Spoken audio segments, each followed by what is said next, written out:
Terminal bus Jati Agung tak pernah benar-benar mengenal kata malam. Ketika matahari tenggelam, lampu-lampu redup justru menyalakan sisi tergelap tempat itu. Asap rokok menggantung di udara, bercampur bau solar dan keringat manusia. Suara mesin bus yang meraung seperti jeritan panjang, seolah menjadi saksi bisu dari berbagai urusan kotor yang terjadi di balik dinding terminal yang kusam dan retak. Di tempat ini, hukum bukanlah undang-undang, melainkan keberanian dan kekerasan. Sopir bus menundukkan kepala saat melintas, kernet memilih diam, dan para pedagang kecil belajar satu hal sejak hari pertama, jangan pernah melawan siapa yang berkuasa.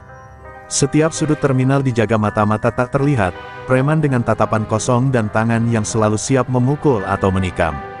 Nama Jaka Plontos bergaung lebih keras dari suara klakson bus. Ia bukan hanya pemimpin, melainkan simbol ketakutan itu sendiri. Orang-orang menyebutnya, Raja Terminal, pria bertubuh besar dengan kepala plontos yang berkilat di bawah lampu neon. Setiap langkahnya diiringi anak buah, dan setiap kata yang keluar dari mulutnya adalah perintah yang tak boleh dibantah.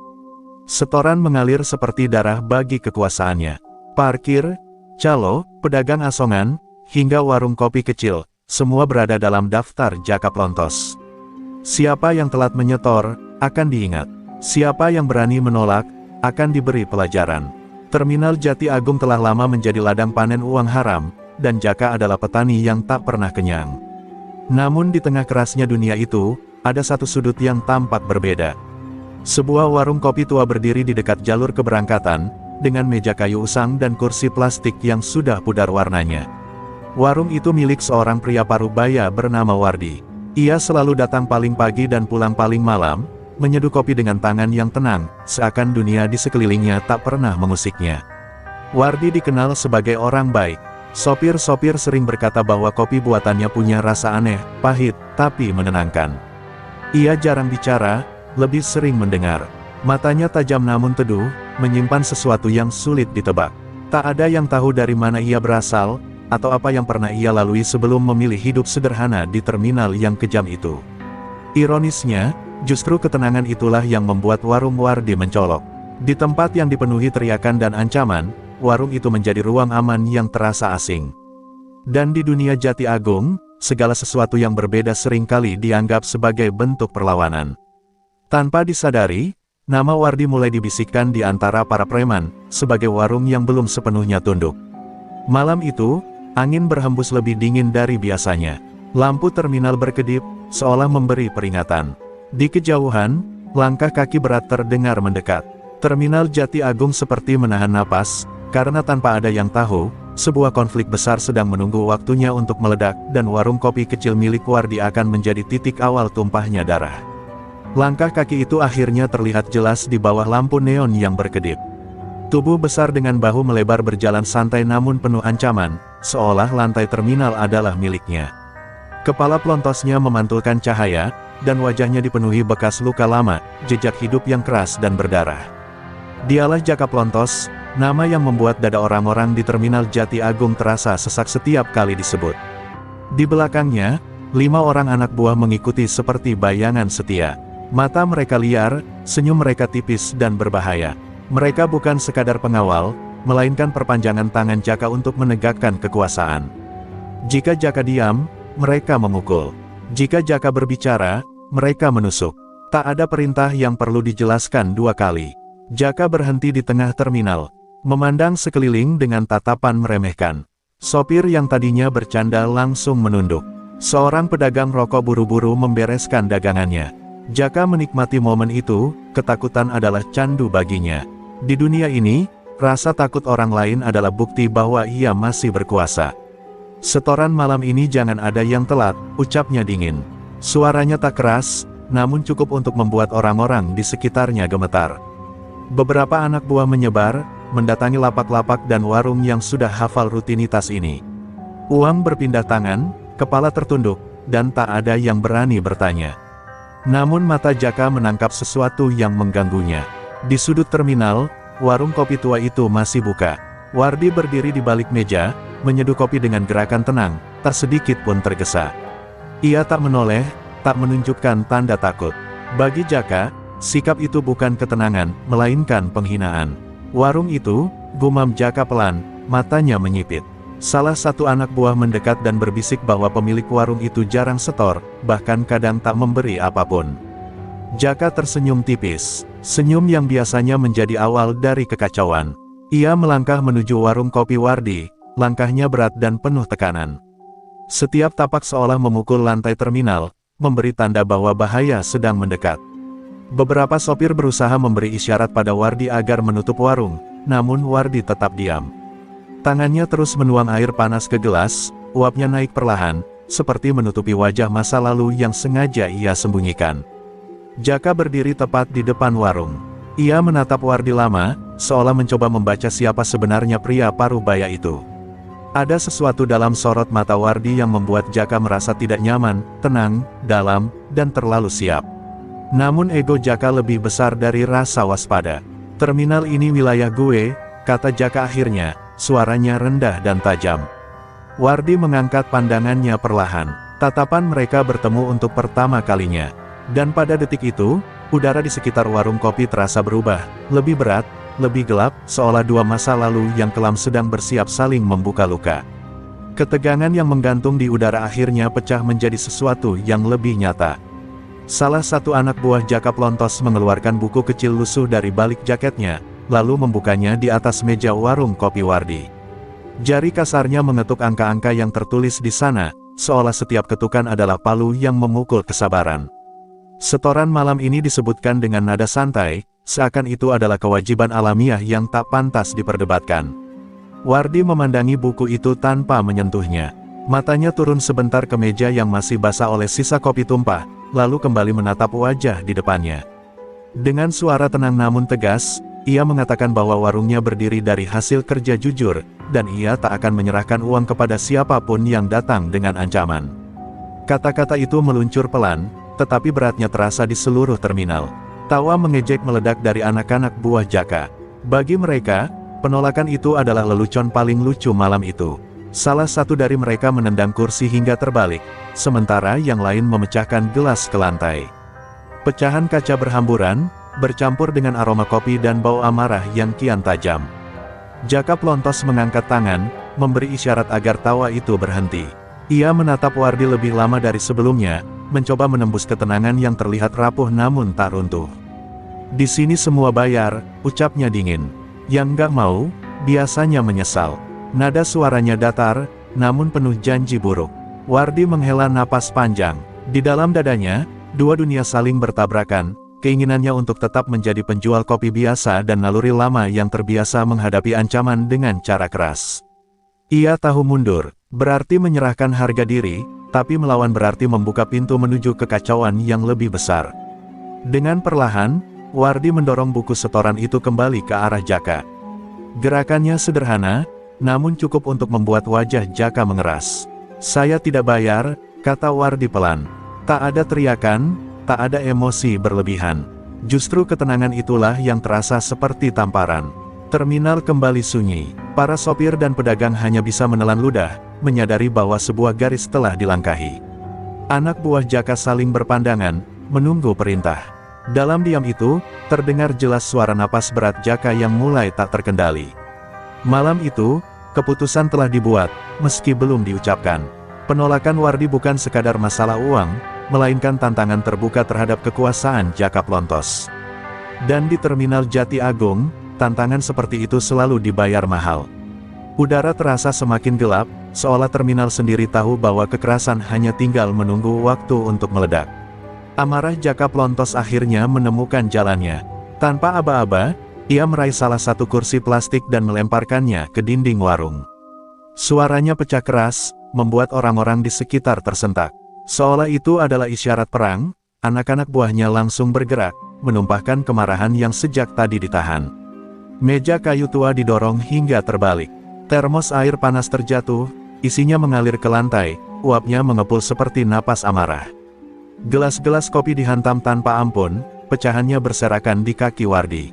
Warung yang selama ini menjadi tempat tenang berubah menjadi puing dalam hitungan detik. Wardi berdiri kaku di tempatnya. Matanya mengikuti setiap benda yang dihancurkan, setiap sudut yang dirusak. Tidak ada teriakan keluar dari mulutnya, hanya rahang yang mengeras dan tangan yang perlahan mengepal. Setiap bunyi retak terasa seperti memukul sesuatu di dalam dadanya, bukan sekadar harta, tapi harga diri. Ini akibatnya kalau sok jago, bentak Jaka sambil membalikkan meja terakhir. Ia mendekat, wajahnya hanya sejengkal dari wajah Wardi. Bau alkohol dan rokok menyatu dengan napas panas penuh kebencian. Terminal ini bukan tempat orang suci. Beberapa sopir mencoba menoleh, lalu cepat-cepat berpaling. Tak ada yang berani campur tangan. Di Terminal Jati Agung, menyelamatkan diri sendiri adalah hukum tertinggi. Warung Wardi dihancurkan di depan banyak mata, namun tak satu pun tangan terulur untuk menolong. Wardi menunduk sejenak, memandang lantai yang kini penuh pecahan kaca dan sisa kopi. Kenangan tentang hidup damai yang ia bangun perlahan di tempat itu runtuh begitu saja. Namun ketika ia kembali mengangkat kepala, ada perubahan halus di matanya, sesuatu yang lebih gelap, lebih dalam, dan jauh lebih berbahaya. Jaka tertawa pendek, puas melihat warung itu porak-poranda. Baginya, ini adalah pelajaran yang harus ditunjukkan agar tak ada yang berani mengikuti jejak Wardi. Ia berbalik, yakin bahwa ketakutan telah kembali ke tempatnya semula. Namun di belakangnya, Wardi melangkah maju satu langkah. Suaranya keluar rendah, tertahan, namun jelas terdengar. Cukup, satu kata itu meluncur bukan sebagai permohonan, melainkan peringatan. Terminal seolah membeku. Jaka berhenti melangkah dan menoleh perlahan. Ia belum tahu, bahwa dengan menghancurkan warung kopi itu, ia telah menghancurkan batas terakhir kesabaran Wardi. Dan setelah batas itu runtuh, yang tersisa hanyalah jalan menuju kekerasan yang tak bisa lagi dihindari.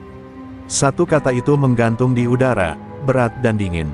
Cukup, tidak ada teriakan, tidak ada getaran ketakutan. Justru ketenangan dalam suara Wardi membuat punggung beberapa anak buah Jaka terasa merinding. Mereka terbiasa menghadapi teriakan dan tangisan, tapi bukan keteguhan seperti itu. Terminal Jati Agung seolah menahan napas, menunggu apa yang akan terjadi selanjutnya. Jaka pelontos menoleh perlahan, matanya menyipit, rahangnya mengeras. Ia menatap Wardi seolah sedang melihat sesuatu yang ganjil, sesuatu yang tidak seharusnya ada di wilayah kekuasaannya. "Lu nyuruh gue berhenti?" tanyanya dengan nada rendah, berbahaya. Anak buahnya bergerak sedikit maju, siap jika perintah keluar. Wardi melangkah keluar dari balik meja yang sudah hancur. Kakinya menginjak pecahan kaca tanpa ragu, seolah rasa sakit bukan lagi sesuatu yang penting. Ia berdiri tegak, menatap Jaka lurus-lurus. Tidak ada amarah yang meledak, hanya keteguhan seorang pria yang sudah terlalu lama menahan diri. "Warung ini memang kecil," katanya pelan, "tapi harga diri saya tidak." Kalimat itu menghantam lebih keras dari pukulan. Jaka tertawa sinis, namun di balik tawanya ada sesuatu yang terganggu. Ia merasa wibawanya disentuh, dilukai di depan banyak mata. Di dunia Jaka, rasa hormat hanya bisa ditegakkan dengan kekerasan, dan siapapun yang berani bicara tentang harga diri berarti menantang takdirnya sendiri. Wardi mengingat kembali janji lama yang pernah ia buat pada dirinya sendiri, janji untuk hidup tenang, jauh dari darah dan kekacauan. Ia telah menepati janji itu selama bertahun-tahun. Namun malam ini, terminal ini, dan pria di hadapannya, memaksanya memilih antara damai atau diinjak selamanya. Dan Wardi tahu, ada harga yang terlalu mahal jika ia memilih diam. Jaka melangkah mendekat, dadanya hampir menyentuh dada Wardi. "Lu pikir lu siapa?" bisiknya penuh ancaman. Namun yang ia lihat bukan ketakutan. Yang ia lihat adalah kesiapan. Mata Wardi tidak bergetar, bahkan berkedip pun tidak. Seolah ia telah menerima apapun yang akan terjadi setelah ini. Tangan Wardi mengepal perlahan. Otot-otot lengannya menegang, bukan karena emosi sesaat, melainkan karena ingatan tubuhnya kembali bangun. Tubuh itu masih ingat bagaimana caranya bertahan, bagaimana caranya menyerang jika tak ada lagi jalan mundur. Beberapa anak buah Jaka mulai merasa ada yang tidak beres. Pria ini terlalu tenang untuk sekadar penjual kopi. Di detik itulah, garis terakhir terlewati. Harga diri Wardi telah diinjak, dan kesabarannya telah habis. Apa yang tersisa hanyalah keputusan yang tak bisa ditarik kembali. Terminal Jati Agung akan segera menyaksikan bahwa tidak semua orang yang diam itu lemah, dan tidak semua badai datang dengan suara keras. Detik berikutnya meledak tanpa aba-aba. Jaka pelontos mendorong dada Wardi dengan keras, cukup untuk membuat tubuh pria parubaya itu terhuyung satu langkah ke belakang. Tawa kasar terdengar dari anak buahnya, yakin bahwa semua akan berakhir seperti biasanya, dengan satu orang diinjak dan yang lain berkuasa. Namun yang mereka lihat justru sesuatu yang tak pernah mereka duga. Wardi berhenti mundur, tubuhnya kembali tegak, kakinya mencengkeram lantai terminal seperti akar yang menghujam tanah. Dalam satu gerakan cepat, ia menepis tangan Jaka dan membalas dengan pukulan pendek ke rahang. Bunyi benturan terdengar kering, membuat tawa anak buah Jaka langsung tercekik di tenggorokan mereka. Terminal berubah menjadi kekacauan, kursi terseret, orang-orang berhamburan menjauh. Jaka terhuyung, terkejut lebih karena harga dirinya diserang daripada rasa sakitnya. Wajahnya memerah, bukan hanya oleh amarah, tapi oleh rasa malu karena dilawan di hadapan banyak orang. Tanpa berpikir panjang, ia merogoh pinggangnya. Kilatan baja muncul di bawah lampu neon. Pisau lipat terbuka dengan suara tajam yang membuat beberapa orang menjerit. Anak buah Jaka ikut mengeluarkan senjata, lingkaran kekerasan terbentuk di tengah terminal. Di hadapan mereka, Wardi berdiri tanpa senjata, napasnya teratur, pandangannya dingin dan terukur. Jaka menyerang lebih dulu, tebasan datang cepat dan liar, penuh amarah. Wardi menghindar tipis, gerakannya efisien, seolah tubuhnya membaca arah serangan sebelum pisau itu benar-benar datang. Beberapa orang mulai menyadari, ini bukan keberuntungan. Ini latihan, ini pengalaman. Pisau Jaka kembali menyambar, kali ini lebih rendah. Wardi menangkis dengan lengan, membalas dengan pukulan ke perut yang membuat Jaka terhuyung mundur. Darah mulai mengalir dari luka kecil di tangan Wardi, menetes ke lantai terminal yang sudah kotor. Namun wajahnya tetap datar, seakan rasa sakit hanyalah detail kecil. Anak buah Jaka mencoba maju, namun satu tatapan Wardi menghentikan mereka. Tatapan itu bukan ancaman kosong, melainkan peringatan dingin dari seseorang yang tahu persis bagaimana caranya mengakhiri perkelahian. Untuk pertama kalinya, rasa ragu muncul di mata para preman terminal. Duel itu belum berakhir, justru baru dimulai. Di bawah lampu terminal yang berkedip, dua dunia bertabrakan, kekuasaan brutal Jaka Plontos dan masa lalu kelam Wardi yang selama ini terkubur. Dan ketika darah pertama jatuh ke lantai, semua orang tahu, malam ini terminal Jati Agung tak akan lagi sama. Darah yang menetes di lantai terminal bukan sekadar tanda luka, melainkan penanda kebangkitan sesuatu yang lama tertidur. Wardi berdiri di tengah lingkaran ketegangan, napasnya tetap teratur meski lengannya terluka. Gerakannya tidak kacau, tidak panik, terlalu tenang untuk seseorang yang baru saja berhadapan dengan pisau. Beberapa pasang mata mulai menyadari kejanggalan itu. Jaka Plontos merasakan hal yang sama. Ada sesuatu yang salah. Setiap serangannya seperti terbaca lebih dulu, setiap celahnya dimanfaatkan dengan presisi. Ini bukan perlawanan orang nekat, melainkan refleks seseorang yang pernah hidup di dunia yang lebih kejam dari terminal ini. Untuk pertama kalinya sejak ia menguasai Jati Agung, Jaka merasa ragu. Wardi melangkah ke samping, menghindari tebasan berikutnya, lalu menghantam pergelangan tangan Jaka hingga pisau itu hampir terlepas. Gerakannya singkat, mematikan, tanpa sisa emosi. Seorang sopir tua yang menyaksikan dari kejauhan membelalakkan mata, ia pernah melihat gerakan itu dulu, bertahun-tahun lalu, di tempat yang jauh dari sini. Anak buah Jaka mulai berbisik satu sama lain. Itu bukan orang sembarangan, gumam salah satu dari mereka. Ada ketakutan baru yang merayap, bukan karena Wardi berteriak atau mengancam, melainkan karena ia bertarung seolah tahu persis bagaimana mengakhiri hidup seseorang jika perlu. Ketika seseorang terlalu tenang di tengah kekacauan, biasanya ia yang paling berbahaya. Di sela benturan tubuh dan baja, ingatan lama kembali menghantam Wardi. Jalanan gelap, suara teriakan, darah di tangan, dan sumpah untuk berhenti. Ia menggeleng kecil, seakan menolak kenangan itu, namun tubuhnya sudah terlanjur bergerak sendiri. Masa lalu yang ia kubur rapat kini bangkit, dipanggil oleh kekerasan yang tak memberinya pilihan. Jaka menyerang dengan amarah penuh, tak lagi terukur. Ia ingin mengakhiri ini cepat, ingin mengembalikan rasa takut yang mulai hilang dari mata orang-orang. Namun semakin liar serangannya, semakin jelas perbedaan mereka.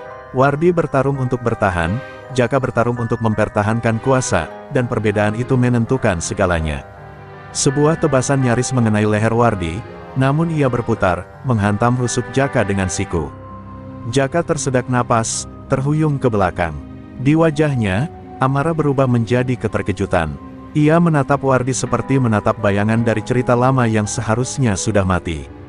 Di tengah gemuruh terminal, sebuah nama hampir terucap dari mulut Jaka, tertahan oleh napas yang terputus.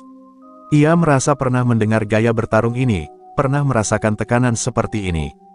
Dan saat itulah ia mulai sadar, pria yang selama ini ia anggap penjual kopi biasa mungkin bukan orang yang bisa ia hancurkan begitu saja.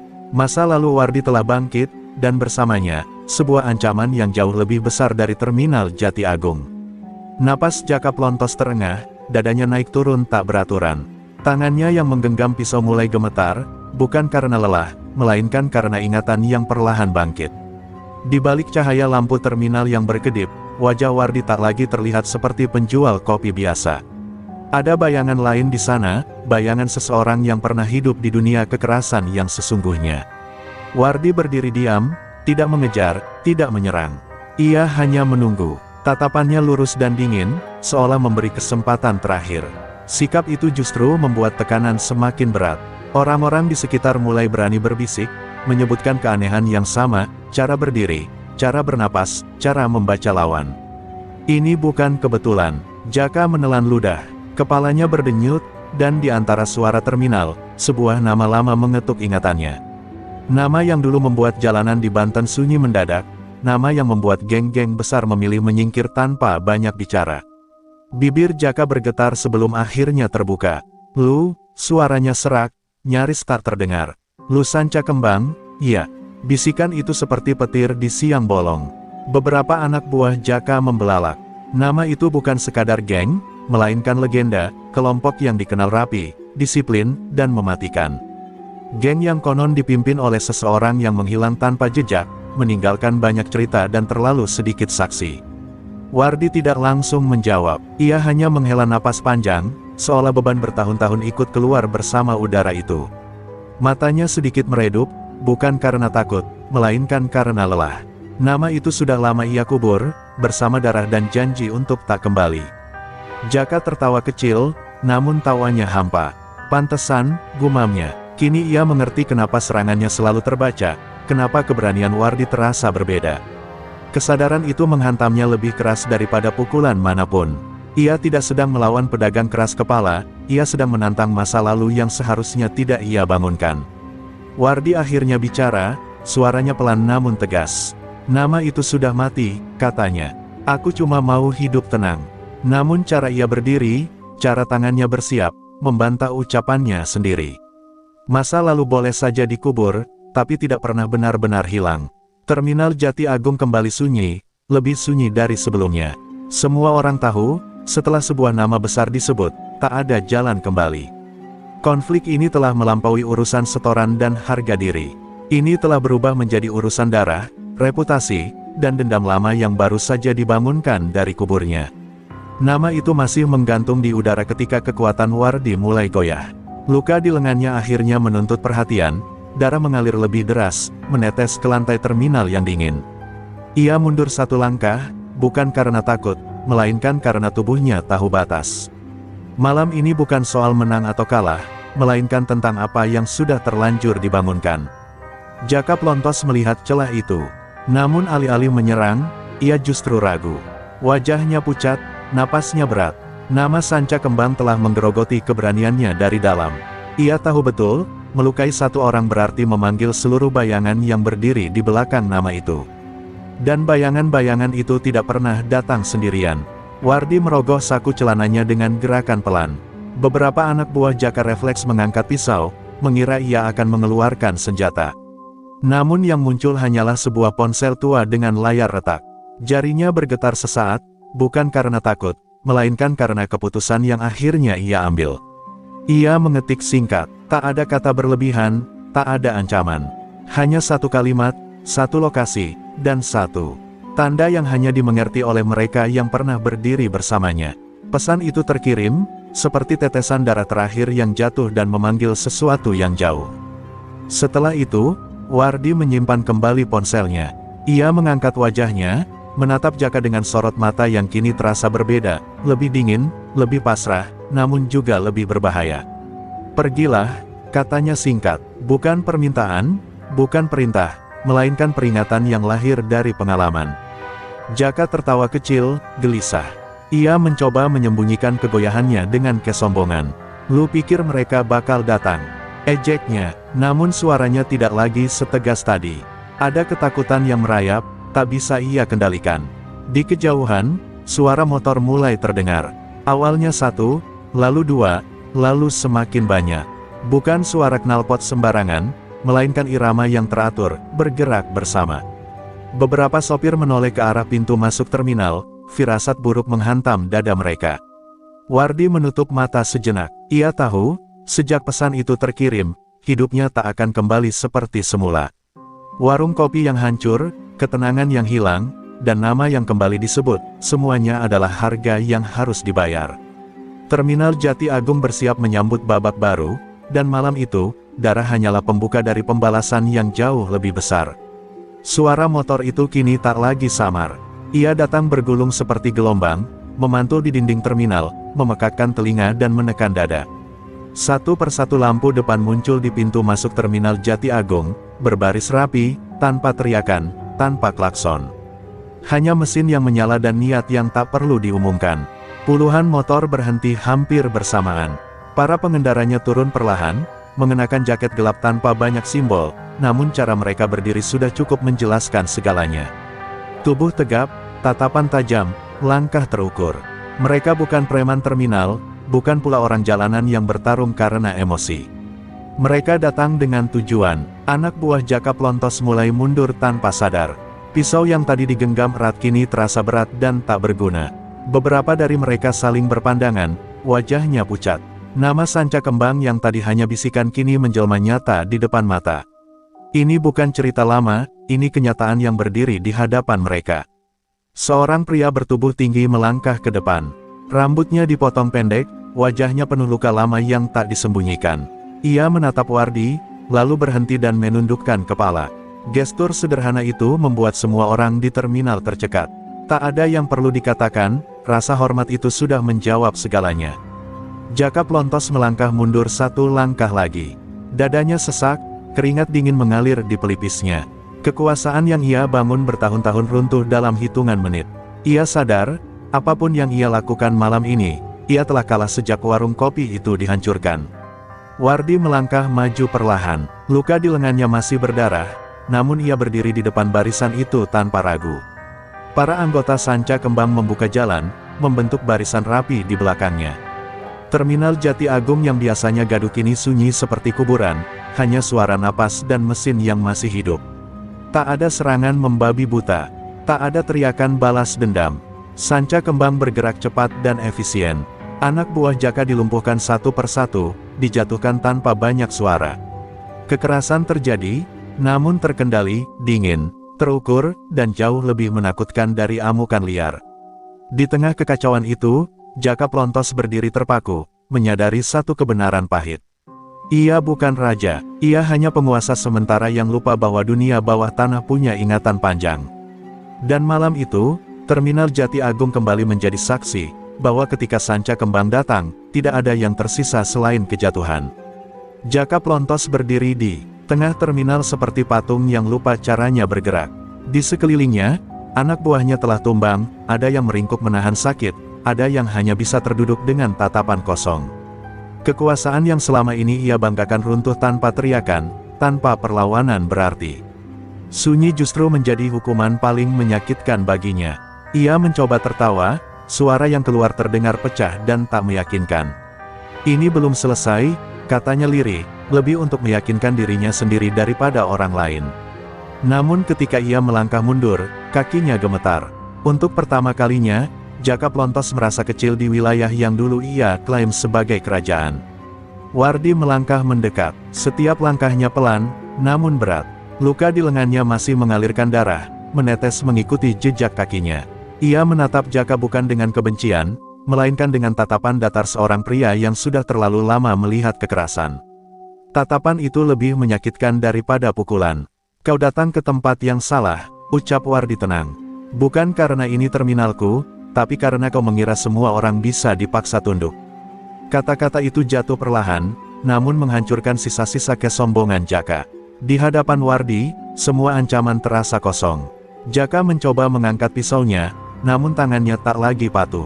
Sebuah tendangan cepat membuat senjata itu terlepas, meluncur jauh dan berbunyi nyaring di lantai terminal. Beberapa anggota Sanca Kembang langsung mengunci tubuh Jaka, menekannya ke tanah yang dingin. Raja terminal itu kini tergeletak tak berdaya.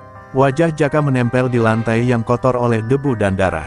Ia teringat semua teriakan yang pernah ia abaikan, semua warung yang pernah ia hancurkan, semua kepala yang pernah ia tundukkan.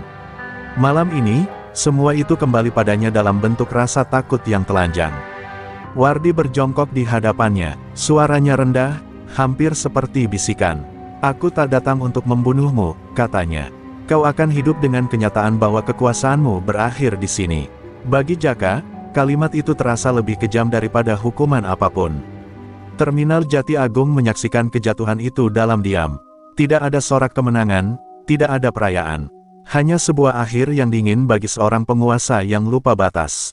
Malam itu, nama Jaka Plontos tak lagi diucapkan dengan rasa takut, melainkan sebagai peringatan bahwa setiap kekuasaan yang dibangun di atas ketakutan akan runtuh oleh waktunya sendiri. Pagi mulai menggeser malam ketika terminal Jati Agung perlahan kembali bernapas. Cahaya matahari yang pucat menyelinap di antara atap seng, menyentuh lantai yang masih basah oleh darah dan air. Orang-orang keluar dari persembunyian mereka dengan langkah ragu, menyaksikan sisa-sisa kekacauan yang tak akan mudah dilupakan. Terminal yang mereka kenal semalam telah berubah selamanya. Wardi berdiri di dekat warung kopinya yang hancur. Tangannya diperban seadanya, namun sikapnya tetap tegak. Ia memandang puing-puing kayu dan gelas pecah tanpa emosi berlebihan. Semua yang ia bangun untuk hidup damai telah runtuh, namun bersamaan dengan itu, sesuatu yang lain bangkit, identitas yang selama ini ia kubur rapat. Anggota Sanca Kembang berdiri tidak jauh darinya, membentuk lingkaran longgar. Tak ada teriakan, tak ada selebrasi. Mereka hanya menunggu. Seorang demi seorang mendekat, menundukkan kepala dengan hormat. Gestur itu sederhana, namun penuh makna. Mereka tidak datang untuk mengambil alih, melainkan untuk mengembalikan kepemimpinan. Wardi menarik napas panjang. Beban lama kembali menghimpit dadanya. Ia ingat alasan mengapa dulu ia pergi, lelah dengan darah, lelah dengan kematian, lelah dengan dunia yang tak pernah memberi ruang untuk damai. Namun melihat terminal yang selama ini ditindas, ia sadar bahwa kepergiannya telah meninggalkan kekosongan yang diisi oleh kekerasan tanpa arah. Ia akhirnya melangkah ke depan. Tatapannya menyapu wajah-wajah yang menunggu keputusannya. "Aku tidak kembali untuk berkuasa," katanya pelan. "Aku kembali karena tidak ada yang menghentikan kekacauan." Suaranya tenang, namun mengandung kepastian yang membuat semua orang diam. Para anggota Sanca Kembang mengangguk serempak. Bagi mereka, kepemimpinan Wardi bukan soal jabatan, melainkan arah. Mereka tahu, di tangan pria ini, kekerasan tidak akan liar, dan kekuasaan tidak akan dijadikan alat kesombongan.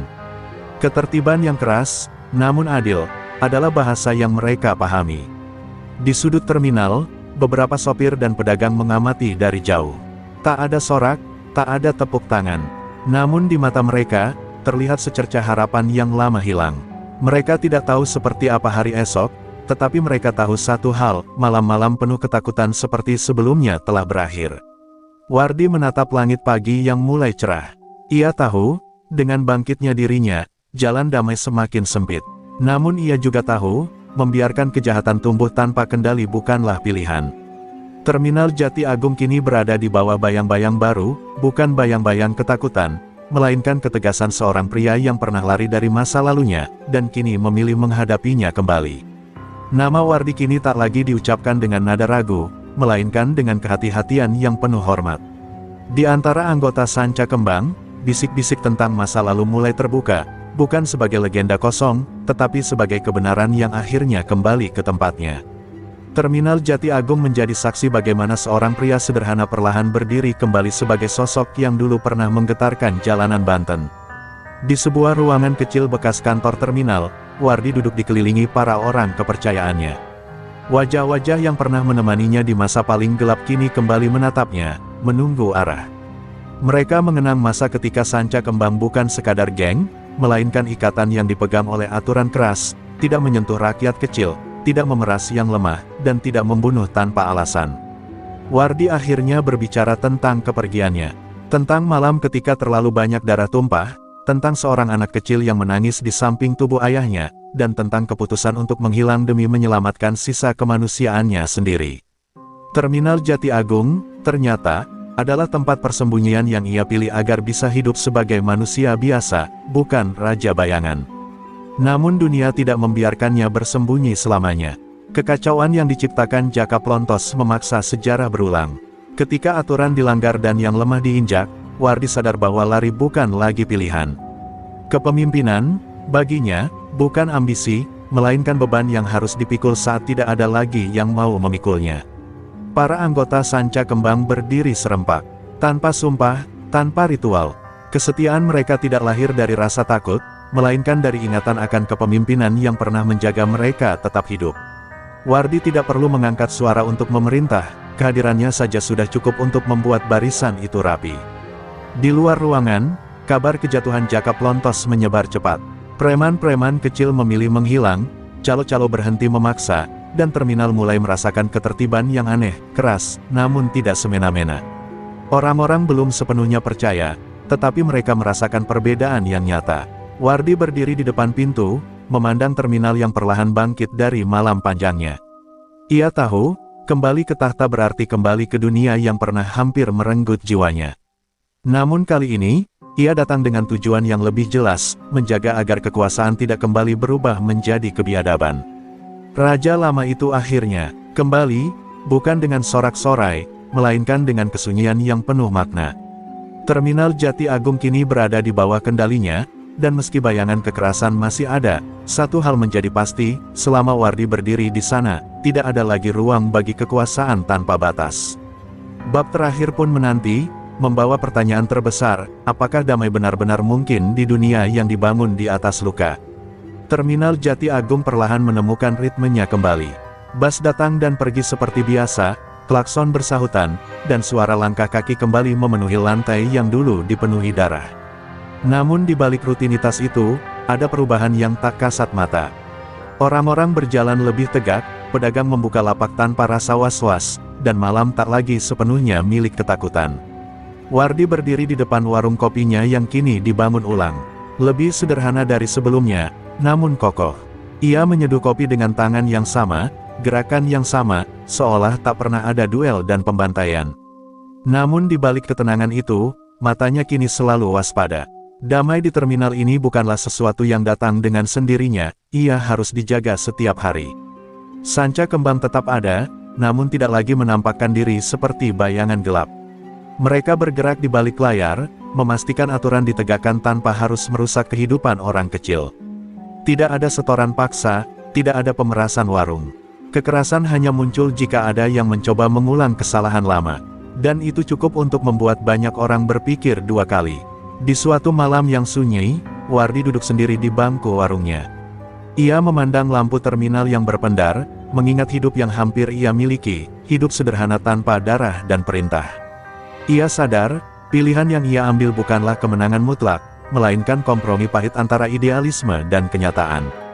Beberapa sopir menghampiri, memesan kopi seperti biasa. Mereka tersenyum, mengucap terima kasih, sesuatu yang jarang terdengar di tempat seperti ini. Wardi hanya mengangguk pelan. Ia tidak mencari pujian, cukup baginya melihat terminal ini tidak lagi menelan korban yang tak bersalah. Namun di sudut hatinya, Wardi tahu satu kebenaran yang tak bisa disangkal. Dunia yang dibangun di atas luka tidak pernah benar-benar sembuh. Ia hanya bisa dijaga agar lukanya tidak kembali terbuka. Setiap malam, selalu ada kemungkinan seseorang baru mencoba merebut kuasa dengan cara lama. Wardi menyesap kopinya perlahan, pahit, namun hangat, sama seperti hidup yang ia jalani. Ia telah kembali menjadi pemimpin